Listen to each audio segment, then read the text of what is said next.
सकाळी 5:30-6 वाजता एक स्फोट झाला.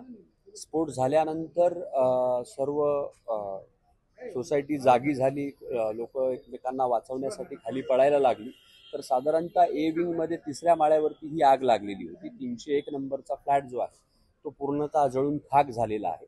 प्रिलिमिनरी इन्क्वायरी झालेली आहे. फायर ब्रिगेड झालेलं आहे. पोलीस यंत्रणा या सर्वांनी अत्यंत चांगली कामगिरी केली आणि त्यातून एक गोष्ट कळाली की घराच्या आतमध्ये काही शॉर्ट सर्किट्स, दिवाळीच्या काही लाइटिंगच्या याच्या शॉर्ट सर्किट्समुळे आणि दोन सिलेंडरचा स्फोट झाला आणि त्यातून ह्या 2 कॅज्युअल्टीज झालेल्या आहेत. ज्यांचं डेट झालं त्यांची नावं काय असतील आणि कधीपासून तुमच्या सोबत राहत होते? स्वभाव एक 7-8 वर्षापासून हे कुटुंब सोसायटीमध्ये राहत होतं आणि मुलगी, आई, 2 रेखा सिसोदिया आई आहेत आणि पायल सिसोदिया ही त्यांची मुलगी आहे. त्या एक्सपायर झालेल्या आहेत. काय वय असेल?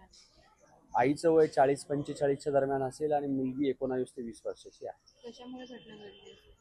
नाही, ही जी घटना आहे फायर ब्रिगेड आणि पोलिसांनी ज्यावेळी ही आगीवर नियंत्रण मिळवण्याचा जो प्रयत्न केलेला आहे, सोसायटीतल्या सर्व पदाधिकाऱ्यांनी तो प्रयत्न केलेला आहे आणि या सर्वांमध्ये ह्या सगळं जे काही आढळलं, सर्वांचं जे काही एकमत झालं, तर या फ्लॅटमध्ये असणारे 2 सिलेंडरच्या ज्या टाक्या आहेत त्या टाक्यांचा स्फोट झालेला आहे आणि त्याच्यानंतर शॉर्ट सर्किट्समुळे हे 2 कॅज्युअल्टीज त्या फ्लॅटमध्ये झाल्या. जेव्हा घटना घडली तेव्हा घरामध्ये नेमकं कोण कोण होते आणि बाकीचे मेंबर्स कुठे होते? घरामध्ये फक्त आई आणि मुलगी होती आणि त्यांचा मुलगा मला वाटतं त्याच्या मित्रासोबत खोपोलीला गेलेला होता आणि त्यांची मोठी मुलगी ही कोणत्या तरी कंपनीमध्ये मला वाटतं त्या जॉब करतात. त्या रात्रपाळीवर गेलेल्या होत्या आणि सकाळी त्या परत आल्यानंतर ह्या सगळ्या गोष्टी समोर आल्या.